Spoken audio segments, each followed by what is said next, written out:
সুপ্রিয় দর্শক আসসালামু আলাইকুম, কেমন আছেন সবাই? আশা করি আল্লাহর রহমতে ভালো আছেন। চলে এলাম আজকে একটা নতুন রেসিপি নিয়ে। চলুন তাহলে দেখি না আজকে রেসিপিটি। আজকে বানিয়ে নেব ওটস স্মুদি। এটা ওয়েট লসের জন্য খুব ভালো। এরকমভাবে আপনারা খুব সহজে তৈরি করে নিতে পারেন। এর জন্য আমি প্রথমে এখানে মোটামুটি 3 থেকে 4 কাপ মতো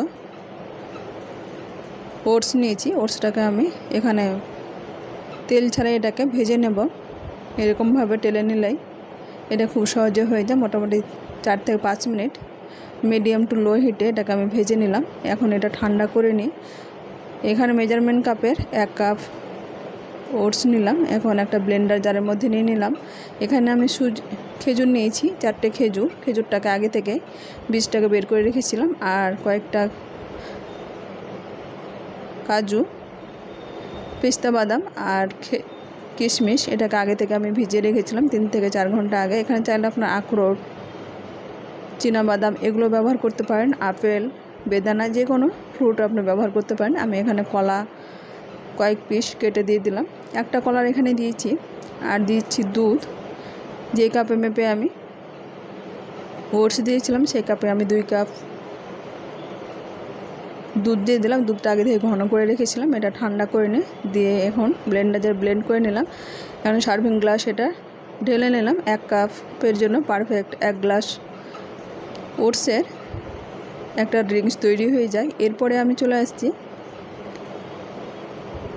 ভেজ ওটস স্মুদি নিয়ে। এরপরে আমি একই মেজারমেন্ট কাপে ব্লেন্ডার জারে নিয়ে নিলাম 1 কাপ ওটস।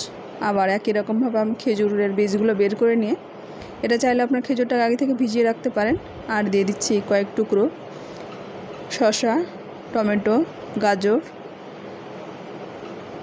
এগুলো আমি ব্যবহার করেছি। চাইলে আপনারা আরও ভেজ এখানে ব্যবহার করে নিতে পারেন, চাইলে বিটও ব্যবহার করতে পারেন।